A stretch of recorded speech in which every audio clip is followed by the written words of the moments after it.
Bernardo nació en un castillo, pero su trono sería el de la humildad.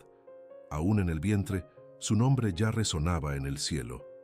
Alette de Montbard, su madre, mujer de fe inflamable, presintió en oración que aquel niño pertenecería enteramente a Dios. No se trataba de ambición maternal, sino de un presentimiento sagrado, recibido entre lágrimas y silencio ante el altar. Cuando Bernardo vino al mundo, en Fontaine-le-Dijon, en el año 1090, fue como si una vela se encendiera en una sala aún oscura. Era el tercero de 7 hermanos, envuelto en una nobleza que no venía solo de sangre, sino de la piedad del hogar donde creció. Su infancia no estuvo marcada por conquistas o juegos, sino por la presencia constante de Cristo en cada gesto de la madre y por la mansedumbre del padre Tecelino, un caballero que enseñaba a sus hijos que perdonar era más noble que vencer. Fue en ese suelo fértil donde el alma de Bernardo comenzó a florecer. Era un niño de temperamento recogido, ojos atentos y corazón sensible. Aprendió temprano que la misericordia tiene más fuerza que la espada y que la oración transforma los dolores de la vida en escalones para el cielo. Aún joven, veía a los otros disputar glorias y aplausos, pero algo en su interior lo atraía a otro tipo de combate, uno que se libra en el alma entre el amor de Dios y los llamamientos del mundo. Su inteligencia viva y su alegría discreta lo hacían querido entre maestros y amigos, pero lo que realmente impresionaba era su inclinación natural a la piedad. Como si Dios hubiera, de hecho, marcado aquel corazón con un sello desde el principio. Fue en la escuela de los canónigos de Châtillon-sur-Seine, entre libros y oraciones, donde Bernardo comenzó a discernir el peso de la eternidad sobre las cosas pasajeras. Allí estudió con brillantez, pero no se embriagó con el saber. Su mirada ya buscaba algo más. Aún adolescente, se sumergió en una devoción ardiente a la Virgen María. A sus pies, aprendió el sentido del consuelo y la fidelidad. La fe era su lengua y el nombre de Jesús su música preferida. Más tarde escribiría: «Para mí, en discusiones o conversaciones, si no es pronunciado el nombre de Jesús, nada tiene sentido». Esas palabras no nacieron de libros, sino de la experiencia íntima de un corazón que solo encontraba paz cuando reposaba en Dios. Pero incluso un alma elegida conoce el dolor.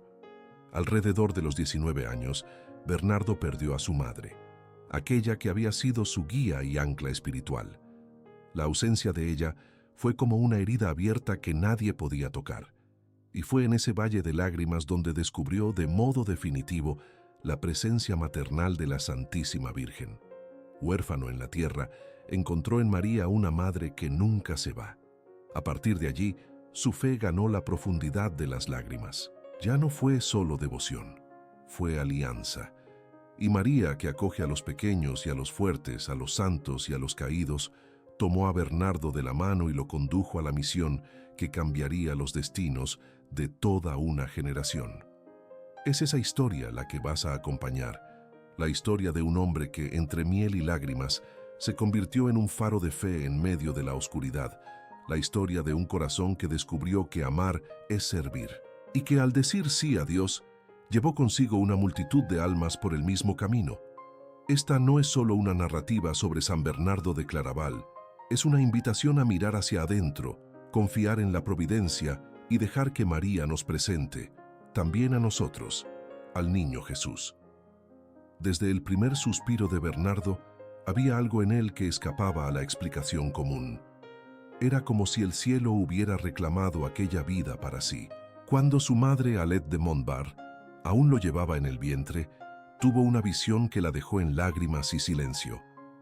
Ella comprendió que aquel hijo no pertenecería al mundo, sino al Altísimo, y así lo consagró, de modo irreversible, antes incluso de que sus ojos vieran la luz del castillo de Fontaine-les-Dijon. Con 7 hijos que criar, Alette no escatimaba fuerzas en formar en ellos el amor por Jesús, pero había en Bernardo un brillo especial. En cada oración, en cada gesto de caridad que presenciaba de la madre, su corazón parecía absorber más de lo que entendía, como tierra buena que acoge silenciosamente la semilla. Su padre, Tecelino, era caballero del duque de Borgoña, hombre de honor y coraje, pero con un corazón moldeado por la misericordia. En vez de llenar a sus hijos con historias de guerra y venganza, él prefería enseñar que la verdadera victoria estaba en el perdón. Cierto día, herido por un rival, reunió a sus hijos para que presenciaran su perdón al ofensor, diciendo que la nobleza de espíritu supera cualquier gloria de espada. Aquel gesto silencioso quedó grabado en el alma de Bernardo como un evangelio vivo. Era más que un ejemplo, era la encarnación de aquello que el niño comenzaba a percibir como el camino de Cristo. Incluso entre juegos y estudios, Bernardo ya daba señales de un alma diferente. Era un niño alegre pero contenido, brillante en los estudios, pero desinteresado de las vanidades que encantaban a los demás. Cuando fue enviado a la escuela de los canónigos en Châtillon-sur-Seine, se destacó no solo por la inteligencia y el dominio del latín, sino por la piedad inusual. Era como si su mente ya estuviera entrenada para buscar en las palabras el verbo y en los textos el sentido eterno. En poco tiempo, sus compañeros veían en él algo más que un buen alumno. Veían a alguien que sabía amar a Dios con la mirada y el silencio. Aún tan joven, ya comenzaba a escuchar en el corazón lo que muchos adultos pasan la vida intentando entender. Si no es pronunciado el nombre de Jesús, nada tiene sentido. Mientras maduraba, lo que crecía en él no era ambición, sino un ardor discreto por la verdad y la santidad. En cada lectura, en cada homilía, su corazón iba siendo tocado por un deseo que aún no sabía nombrar, pero que ya moldeaba sus afectos. Su sensibilidad lo hacía atento al sufrimiento de los demás, y su dulzura natural lo hacía querido por todos. Pero dentro de él había también un fuego, una inquietud santa, que lo alejaba de los encantos pasajeros y lo acercaba, poco a poco, a un llamado mayor. El mundo ofrecía promesas de gloria, pero él comenzaba a percibir el eco de otra voz, más profunda y eterna. Voz que hablaba bajito, pero con autoridad. Sígueme. Esa infancia, marcada por ejemplos santos y por una atmósfera de fe viva, fue la base de todo lo que Bernardo llegaría a ser. Nada fue apresurado, nada fue impuesto. Dios lo formaba en el escondite, como prepara la madera para el altar. Y el niño que había nacido en cuna noble comenzaba a entender que la única herencia que valía la pena guardar era el amor a Cristo. Así se construye un santo, no solo con milagros y visiones, sino con la fidelidad silenciosa en el día a día, la mirada atenta a lo que es eterno y el corazón entregado a un pequeño, a la voluntad de Dios. Alet partió en silencio, como las almas que ya han vivido todo lo que necesitaban enseñar. Bernardo tenía solo 19 años cuando vio a su madre exhalar el último suspiro, y junto con ella parecía desaparecer la luz más tierna que había conocido. No era solo el dolor de perder una madre, era la ausencia de la mujer que había sido su columna espiritual, aquella cuya voz lo había guiado en los primeros pasos de fe, cuyas rodillas se habían doblado 1000 veces en oración por él. Al darse cuenta de que nunca más escucharía sus consejos, que no vería más el brillo de la mirada materna al hablar de Dios, Bernardo se sumergió en una tristeza profunda, casi sin consuelo humano posible. Fue una noche oscura del alma, de esas que parecen robar hasta el aliento de la esperanza. Pero en la ausencia de la madre terrenal, la madre del cielo se hizo más cercana. Bernardo, que ya nutría una devoción ardiente a la Santísima Virgen, encontró en ella el regazo que el mundo no podía ofrecer. A los pies de María, lloró, suplicó, y allí descubrió un consuelo que no venía de palabras, sino de presencia. El corazón destrozado por la pérdida encontró reposo en la ternura materna de la Inmaculada.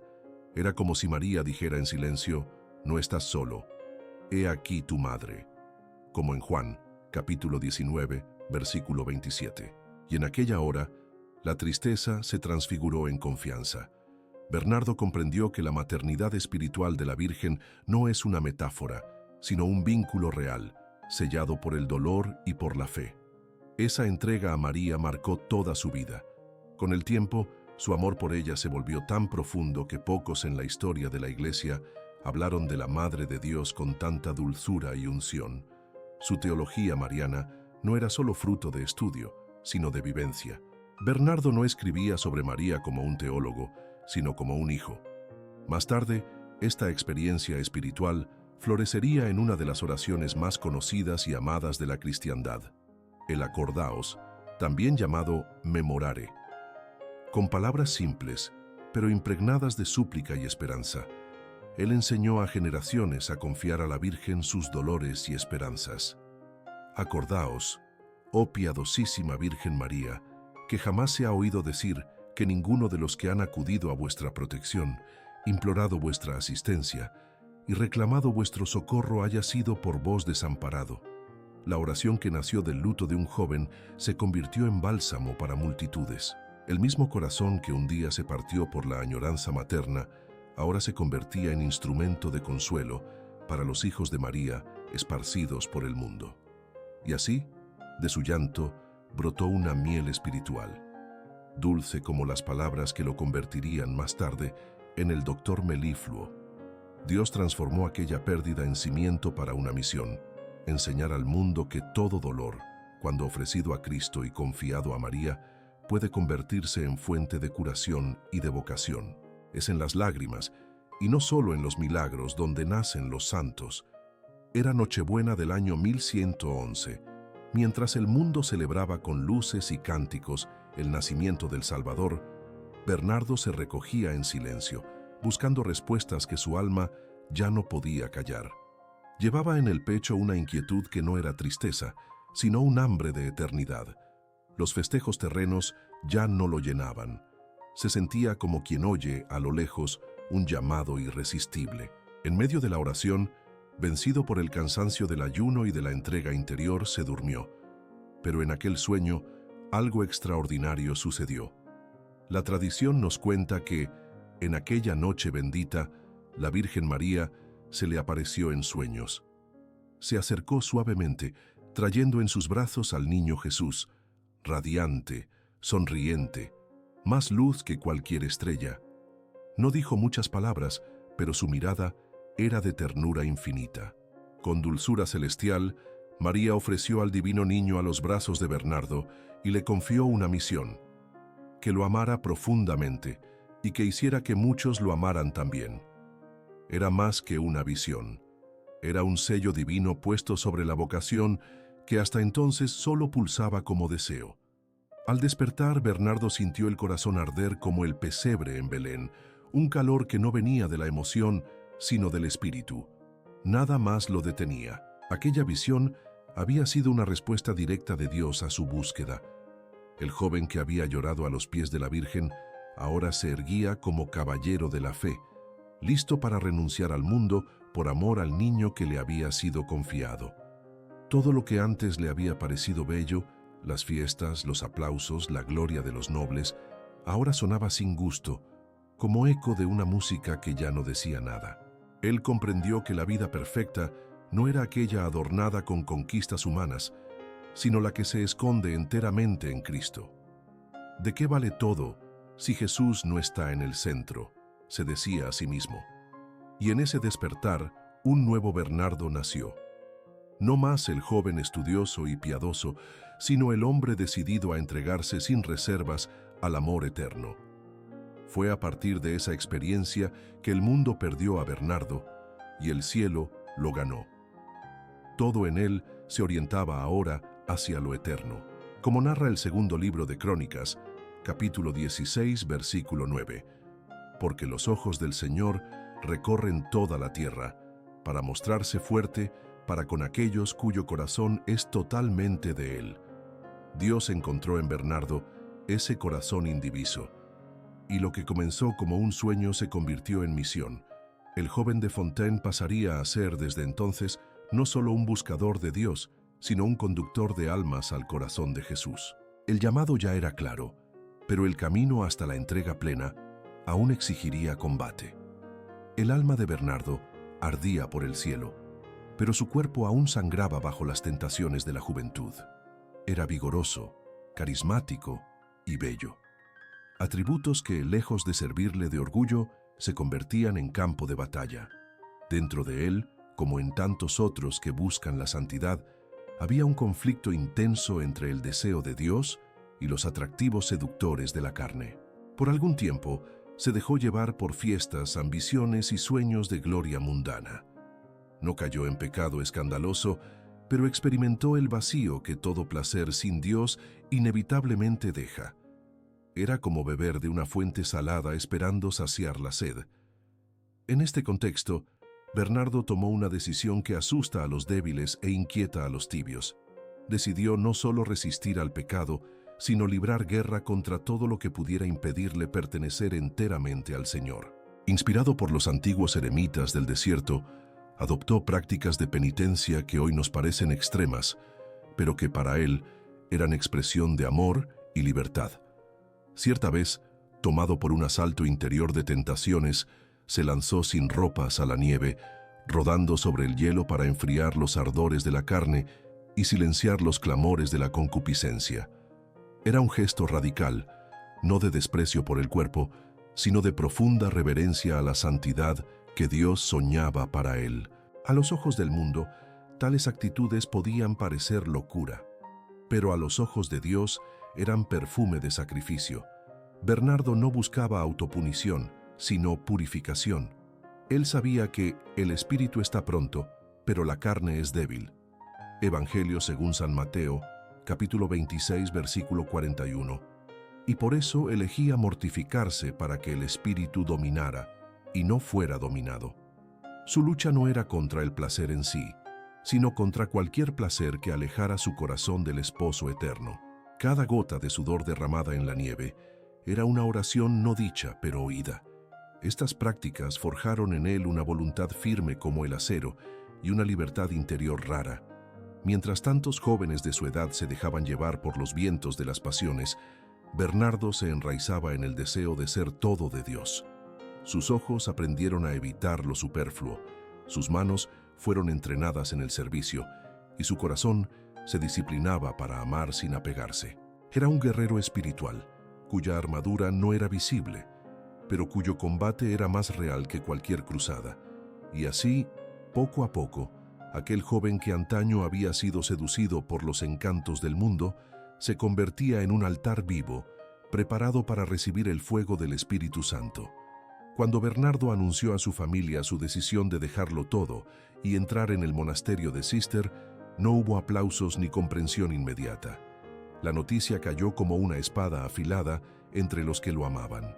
¿Cómo podría el heredero de un linaje noble, tan prometedor y respetado, abandonar la herencia, la posición y el nombre para esconderse en un claustro austero? El corazón de los padres, ya herido por la ausencia de la madre Alet, ahora veía al hijo más luminoso desear desaparecer del mundo. Lo que parecía un acto de desilusión, en realidad era el ápice de la esperanza.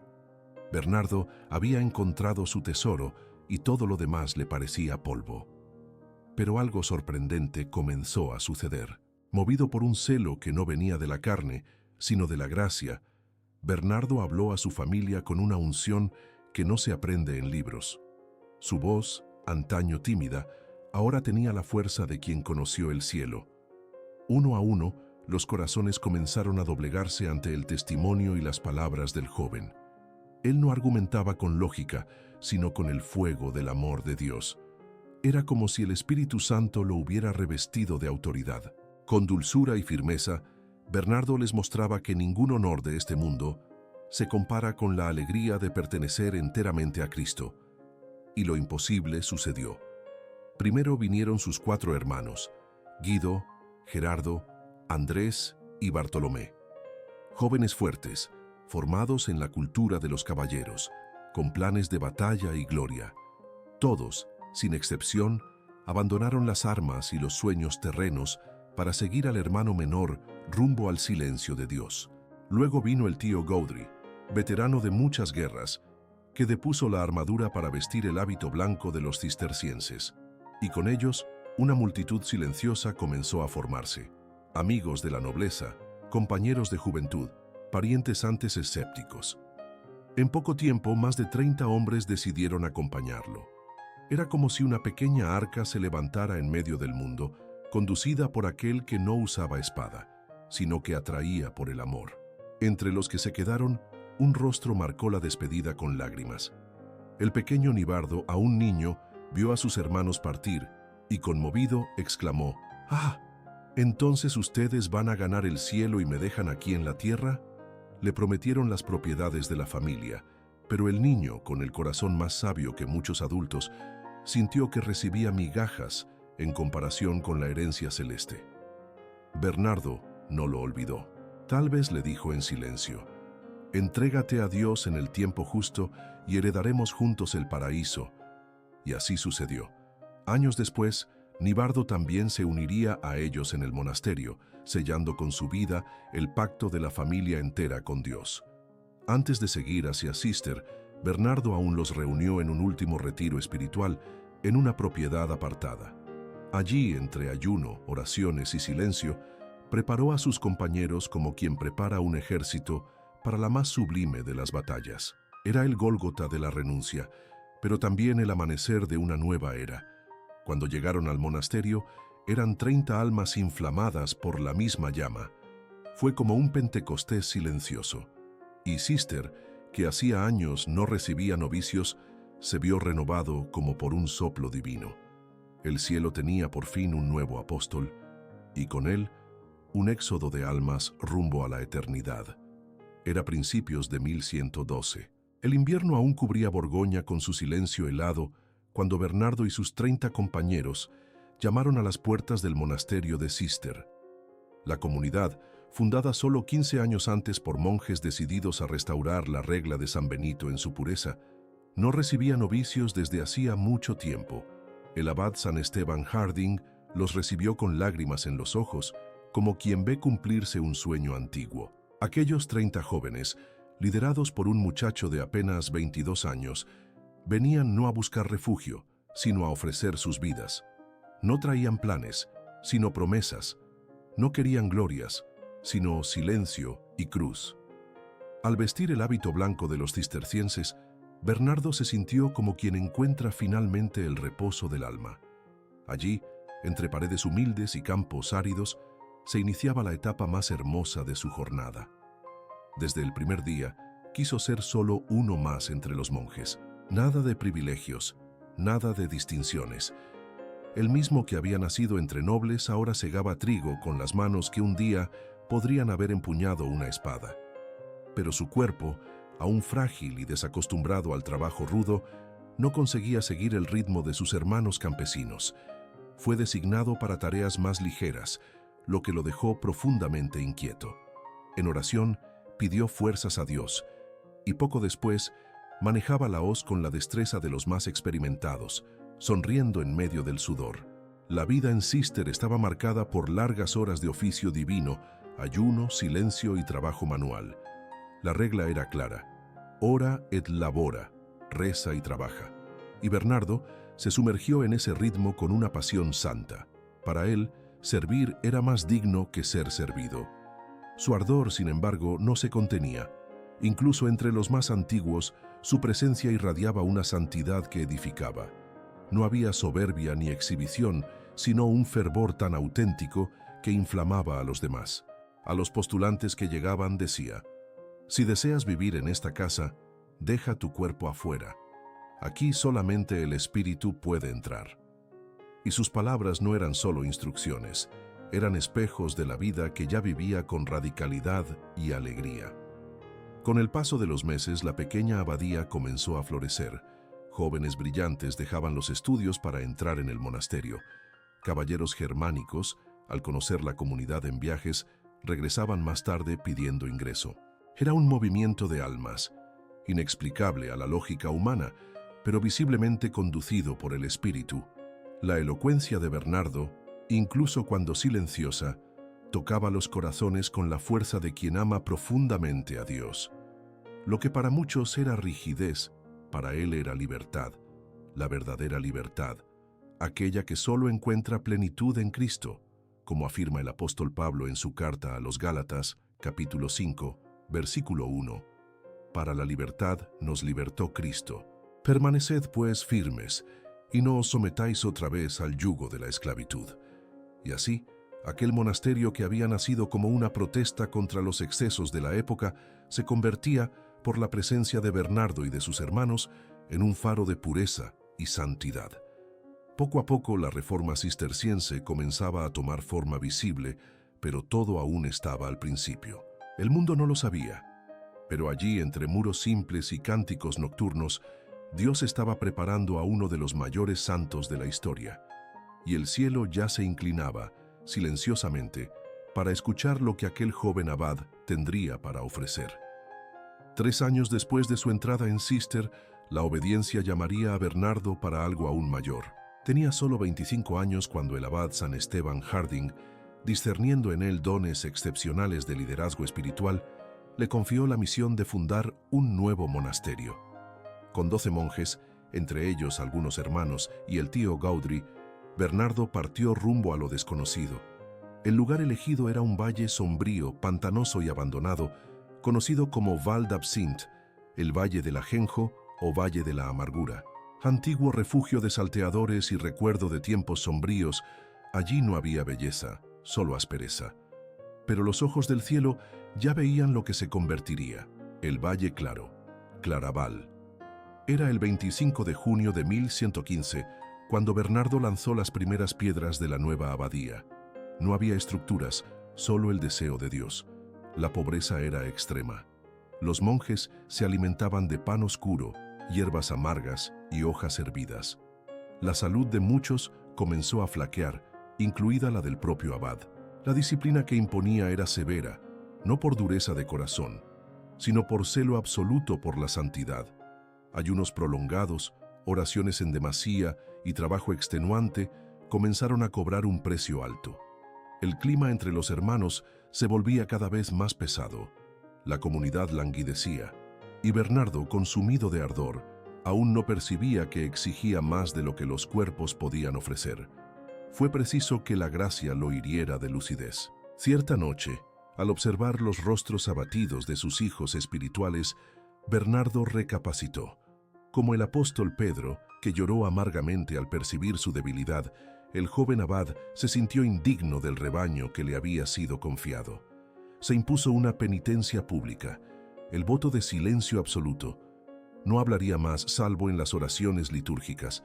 Cayó por semanas, tal vez meses, esperando en Dios el perdón y una nueva dirección. Y fue justamente en el silencio donde el cielo le respondió. En una inspiración interior, que muchos consideran visión divina, Bernardo comprendió que la santidad necesita caminar al lado de la misericordia. Rompió el silencio con humildad y ternura.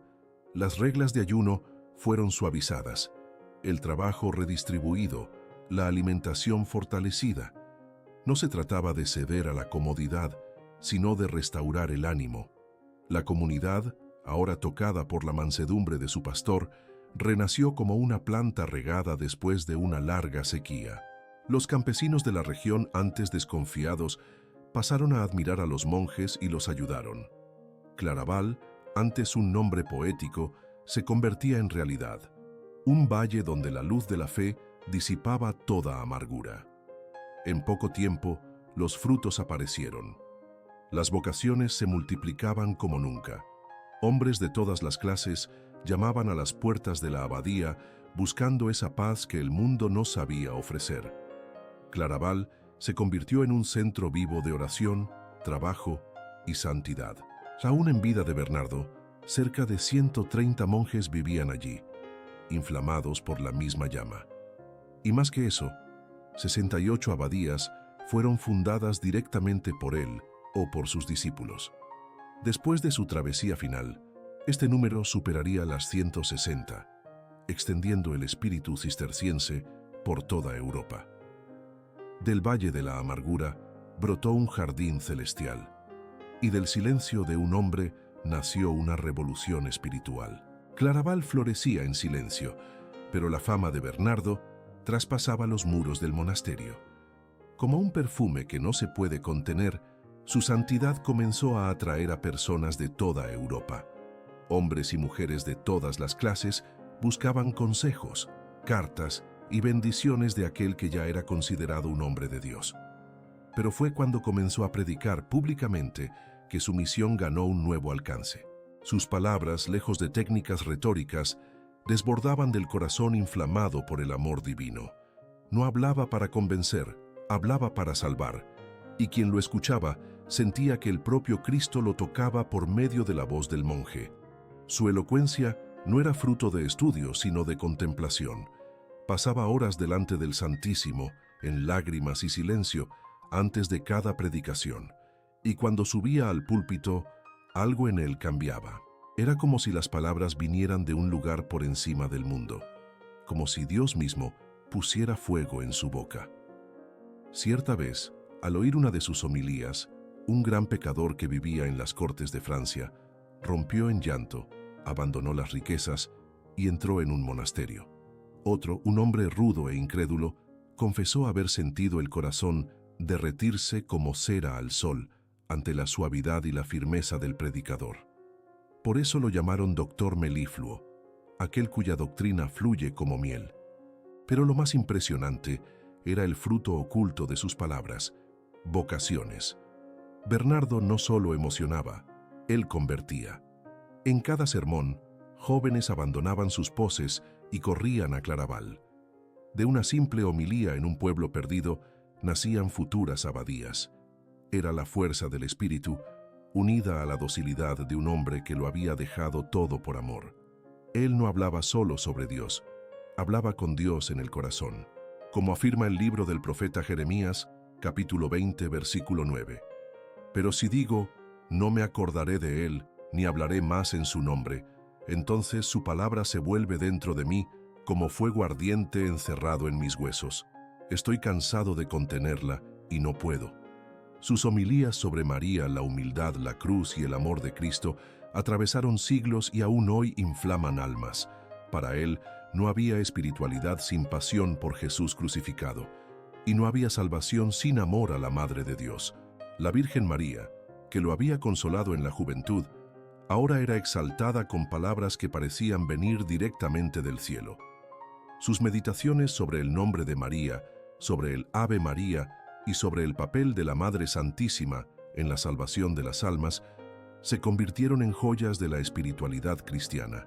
Decía él: si los vientos de las tentaciones se levantan, si tropiezas en los escarpados de la tristeza, mira a la estrella, invoca a María. A lo largo de los años, miles de personas fueron tocadas por sus predicaciones. No eran solo grandes multitudes, eran multitudes transformadas. Cada palabra que salía de sus labios llevaba peso de eternidad. Bernardo hablaba para que las almas vivieran, y su único deseo era que todos conocieran el amor incondicional de Cristo. Y así, desde el púlpito de un monje escondido, nació una escuela espiritual que cambiaría la historia de la Iglesia y conduciría incontables corazones a los brazos de Dios. Bernardo nunca buscó influencia fuera de los muros de Claraval, pero cuando un corazón es enteramente de Dios, el propio Señor lo levanta y lo coloca donde sea necesario. La voz que antes resonaba solo entre los monasterios, ahora era buscada por papas, obispos, reyes y emperadores. En poco tiempo, se convirtió en el consejero más respetado de toda la cristiandad. Era la luz del Espíritu, unida a la humildad del siervo, lo que lo hacía confiable incluso entre los poderosos. No ambicionaba poder, pero deseaba ardientemente la paz y la fidelidad de la Iglesia. Y Dios lo usó como instrumento de reconciliación en tiempos de profunda división. El momento más crítico de su misión pública se dio durante el cisma después de la muerte del Papa Honorio II.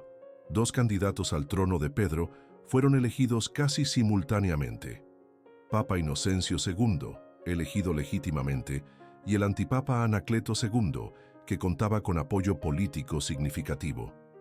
La Iglesia estaba dividida y el mundo católico se sumergía en una crisis devastadora. Fue entonces cuando todos los ojos se volvieron hacia el monje de Claraval. Bernardo fue llamado no solo para opinar, sino para restaurar la unidad. Su decisión, firme y discernida en oración, fue inmediata. Inocencio II era el Papa verdadero. Pero no bastaba con declarar, era preciso convencer. Y Bernardo recorrió Europa en misión diplomática y espiritual, enfrentando a príncipes, clérigos y multitudes con coraje profético. Su palabra, respaldada por la santidad de vida, disolvía resistencias. Con gestos de amor, firmeza evangélica y una claridad que venía de la contemplación, recondujo reinos enteros a la obediencia al sucesor de Pedro. La victoria no fue política, fue espiritual. Él no conquistaba por astucia, sino por la fe. Como está escrito en la primera carta de San Pablo a los Corintios, capítulo 2, versículo 4. Ni mi palabra ni mi predicación fueron con palabras persuasivas de humana sabiduría, sino con demostración del Espíritu y de poder. Bernardo fue también consejero personal de diversos papas, como Inocencio II y Eugenio III. Este último su exdiscípulo en Claraval. A él Bernardo le escribía con ternura y franqueza, exhortándolo a no olvidarse de la simplicidad evangélica. Incluso en el trono de Pedro, Eugenio era para él un hermano en la fe. Su carta más célebre, De Consideratione, es un verdadero tratado espiritual sobre el gobierno de la Iglesia y la vida interior de un pontífice. Al mismo tiempo que era capaz de guiar el destino de la cristiandad, Bernardo jamás se apartó del espíritu de siervo. Rehusaba honores, evitaba títulos y, siempre que era posible, volvía a Claraval para recluirse con sus hermanos en el silencio y la oración.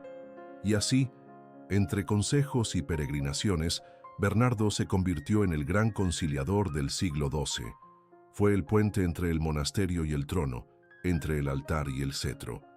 Su nombre era sinónimo de paz, y su presencia, incluso entre disputas encarnizadas, traía esperanza. No era diplomático, era profeta. No era político, era amigo de Dios. Y en ese papel de consejero de los grandes, nunca se olvidó de los pequeños. Continuaba escribiendo cartas a campesinos, consolando viudas, socorriendo a los simples con la misma dedicación con la que orientaba a reyes, pues sabía que, a los ojos de Dios, cada alma vale más que todos los imperios. Si tú también llevas en tu corazón el deseo de ver a tus seres queridos reconciliados con la Iglesia, unidos nuevamente a la fe, esta es la hora de confiar en la intercesión de San Bernardo. Escribe sus nombres en los comentarios, deja aquí tu clamor, y juntos suplicaremos: Señor, haz de nosotros instrumentos de tu paz, y trae de vuelta los corazones que se apartaron de tu amor. En 1146, la cristiandad temblaba ante una nueva amenaza. Los territorios conquistados en Tierra Santa comenzaban a caer bajo el dominio de los musulmanes. El reino de Edesa había sido tomado y el clamor de socorro llegó a oídos del Papa Eugenio III. En oración y discernimiento, el Santo Padre recurrió a aquel en quien más confiaba, Bernardo de Claraval. El monje, que hasta entonces evitaba involucrarse en campañas militares, se vio impulsado por obediencia a aceptar el encargo de predicar la Segunda Cruzada. No por gloria, sino para reavivar en los corazones el celo por la defensa de los lugares santos y por la salvación de las almas. La misión lo llevó a Vézelay, donde, ante una multitud innumerable, Bernardo alzó la voz como antaño los profetas. Sus palabras no exaltaban conquistas humanas, sino que invitaban a la conversión y al sacrificio por amor a Cristo.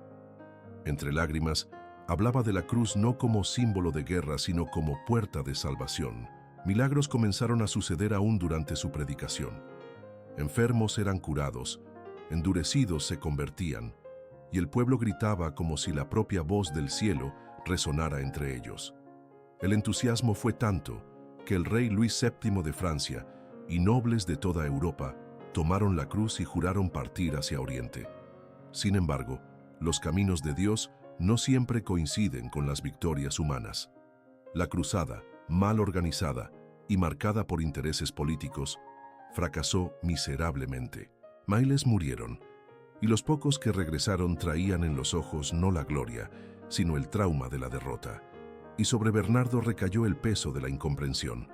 Lo acusaron de engañar al pueblo, de prometer lo que no se cumplió.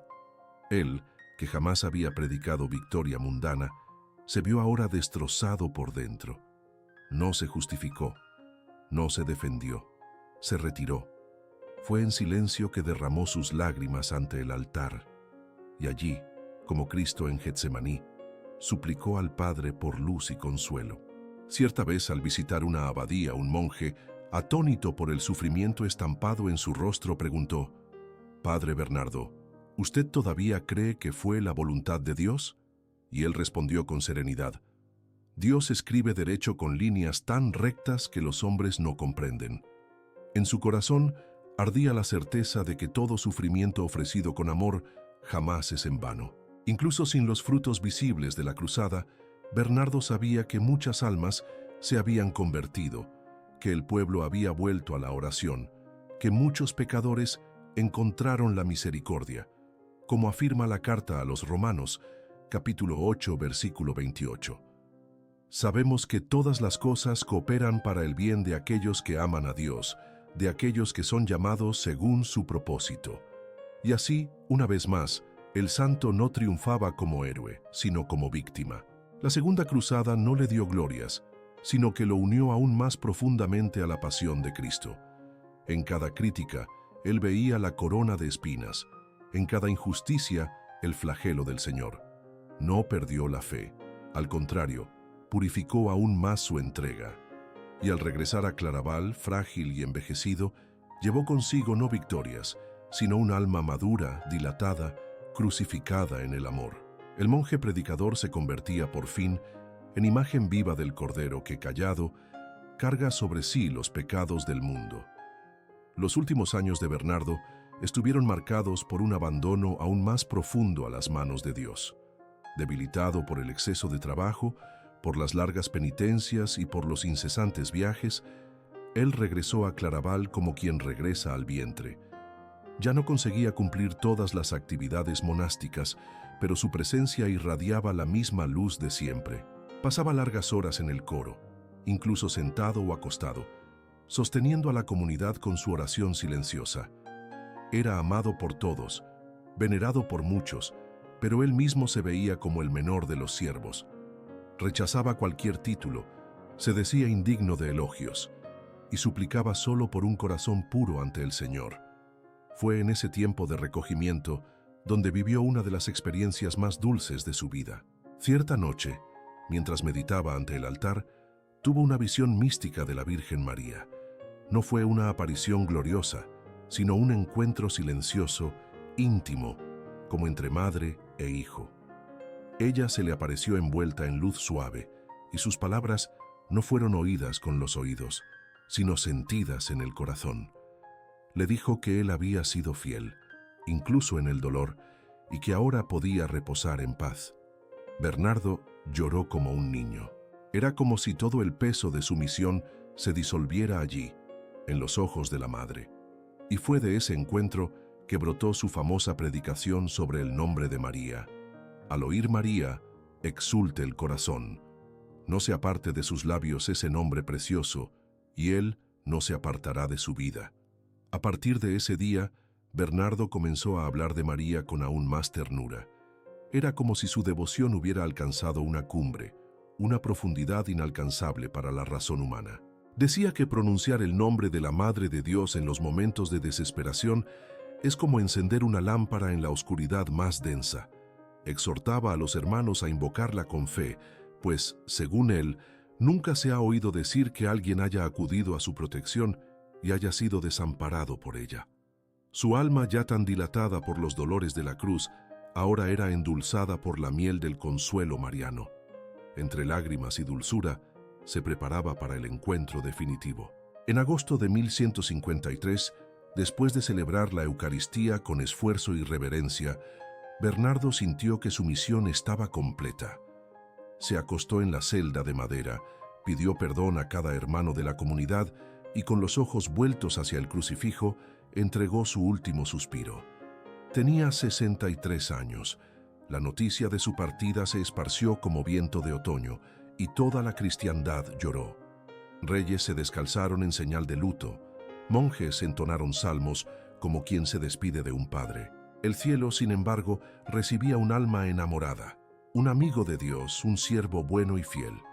4 siglos después, en 1830, San Bernardo de Claraval fue proclamado doctor de la Iglesia por el Papa Pío VIII, y hasta hoy su nombre permanece como luz para los que aman la verdad, el silencio y la dulzura del espíritu. Su vida es respuesta para quien se siente solo, para quien desea seguir a Dios con radicalidad o para quien necesita volver a empezar. Pues, como él mismo decía, lo que importa no es cuánto se sabe, sino cuánto se ama. Y quien ama verdaderamente permanece para siempre.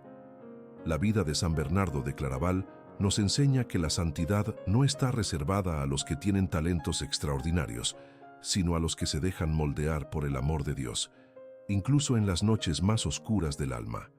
Él no escogió el camino más fácil, ni buscó aplausos o glorias pasajeras. Su juventud estuvo marcada por renuncias, su vigor consumido por el celo, su vejez coronada con lágrimas. Pero en todo esto brilló una luz que jamás se apagará, el amor radical por Cristo y la confianza inquebrantable en la intercesión de la Virgen María. Bernardo nos muestra que el alma que confía en Dios, incluso entre pruebas y fracasos humanos, jamás será confundida. Él cargó el peso de una iglesia dividida, enfrentó incomprensiones y vio con sus propios ojos los límites de la condición humana. Pero no se apartó de la fe. Al contrario, hizo del dolor un altar y de la humildad un trono. Su voz aún resuena para quien desea amar más, servir mejor, silenciar para escuchar a Dios. Como nos recuerda la segunda carta de San Pablo a Timoteo, capítulo 4, versículo 7. He peleado la buena batalla, he acabado la carrera, he guardado la fe.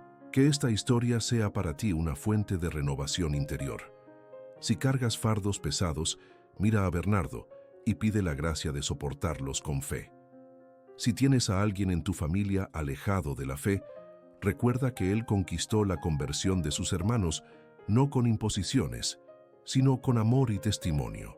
Si sientes que tu misión parece incomprendida, sabe que también él fue criticado y juzgado, pero permaneció fiel. Y si estás cansado de luchar, suplica con él: dame, Señor, un corazón que te ame sin medida. Ahora te invito a dejar en los comentarios los nombres de aquellos por quienes deseas orar, especialmente los que están lejos de Dios, de su fe o de su vocación. Formemos juntos un gran monasterio espiritual, como Claraval, donde cada intención es una vela encendida ante el cielo. Que San Bernardo interceda por cada uno, y que la Virgen María, estrella del mar, conduzca sus pasos para más cerca del corazón de Jesús. Si esta historia tocó tu corazón, compártela con alguien que necesita reencontrar la esperanza. Dale me gusta, suscríbete y vuelve siempre. Aquí cada alma importa, cada lágrima es vista y cada oración tiene valor eterno. Que Dios te bendiga y que, como San Bernardo, tú también puedas decir: mi corazón está lleno, mi alma encontró reposo, porque todo lo que tengo es tuyo, Señor.